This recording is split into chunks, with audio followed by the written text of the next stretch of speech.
ನಮಸ್ಕಾರ. ಮಸಾಲ ಎಗ್ ಬುರ್ಜಿ ಮಾಡೋದು ಹೇಗೆ ಅಂತ ಮಮ್ಮಿ ಹೇಳ್ಕೊಡ್ತಾರೆ, ಬನ್ನಿ ನೋಡೋಣ.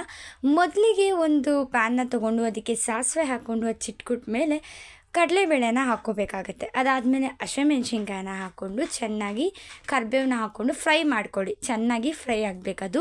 ಫ್ರೈ ಆದಮೇಲೆ ಉದ್ದುದ್ದ ಹಚ್ಚಿರುವಂತಹ ಆನಿಯನ್ನ ಹಾಕ್ಕೋತಾ ಇದ್ದಾರೆ. ಸೊ ಅದನ್ನು ಹಾಕ್ಕೊಂಡು ಚೆನ್ನಾಗಿ ಫ್ರೈ ಮಾಡ್ಕೋಬೇಕಾಗತ್ತೆ.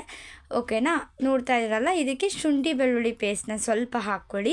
ಇದು ಮಸಾಲೆ ಎಗ್ ಬುರ್ಜಿ ಆಗೋದ್ರಿಂದ ತುಂಬ ಟೇಸ್ಟ್ ಇರುತ್ತೆ. ಉಪ್ಪನ್ನ ಹಾಕ್ಕೊಂಡು ಚೆನ್ನಾಗಿ ಹುರ್ಕೊಳ್ಳಿ.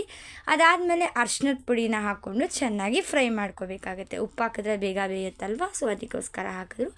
ಈಗ ಸ್ವಲ್ಪ ಅದಕ್ಕೆ ಧನಿಯಾ ಪೌಡರ್ನ ಹಾಕ್ಕೊಳ್ಳಿ, ಸ್ವಲ್ಪ ಚಿಲ್ಲಿ ಪೌಡರ್ನ ಹಾಕ್ಕೊಳ್ಳಿ, ಸ್ವಲ್ಪ ಮಾತ್ರ ಹಾಕ್ಕೊಂಡು ಚೆನ್ನಾಗಿ ಫ್ರೈ ಮಾಡಿಕೊಂಡು ಈಗ ಗರಂ ಮಸಾಲ ಪೆಪ್ಪರ್ ಪೌಡರ್ನ ಹಾಕ್ಕೊಂಡ್ರು. ನೋಡ್ತಾ ಇರಲ್ಲ, ಈ ರೀತಿ ನೀವು ಫ್ರೈ ಮಾಡ್ಕೋಬೇಕಾಗತ್ತೆ. ಈಗ ಮೊಟ್ಟೆನ ಹಾಕ್ಕೋತಾ ಇದ್ದಾರೆ. ಮೊಟ್ಟೆ ಎಷ್ಟು ಹಾಕ್ಕೋಬೇಕು ಅಂದರೆ ನಿಮ್ಮ ಇಷ್ಟ, ಎಷ್ಟು ಜನ ಇರ್ತೀರೋ ಅದ್ರ ಮೇಲೆ ನೋಡ್ಕೊಂಡು ಹಾಕ್ಕೊಳ್ಳಿ. ಇಲ್ಲಿ ಬಂದು ನಮಗೆ ಎಷ್ಟು ಬೇಕೋ ನಾವು ಅಷ್ಟು ಮೊಟ್ಟೆನ ಹಾಕ್ಕೋತಾ ಇದ್ದೀವಿ. ನೋಡ್ತಾ ಇರಲ್ಲ, ಈ ಥರ ಚೆನ್ನಾಗಿ ಫ್ರೈ ಮಾಡ್ಕೋಬೇಕಾಗತ್ತೆ. ನೋಡಿ ಎಷ್ಟು ಚೆನ್ನಾಗಿ ಕಾಣಿಸ್ತಿದೆ. ಮಸಾಲೆ ಎಗ್ ಬುರ್ಜಿ ಯಾರು ಟ್ರೈ ಮಾಡಿರಲ್ಲ ಅನ್ಕೋತೀನಿ, ಒಂದ್ಸಲ ಟ್ರೈ ಮಾಡಿ. ಈ ವಿಡಿಯೋ ನಿಮ್ಗೆಲ್ರಿಗೂ ಇಷ್ಟ ಆಗಿದೆ ಅಂದ್ಕೊಳ್ತೀನಿ. ಸೊ ಇಷ್ಟ ಆಗಿದೆ ಲೈಕ್ ಮಾಡಿ, ಶೇರ್ ಮಾಡಿ, ಕಮೆಂಟ್ ಮಾಡಿ, ಸಬ್ಸ್ಕ್ರೈಬ್ ಮಾಡಿ.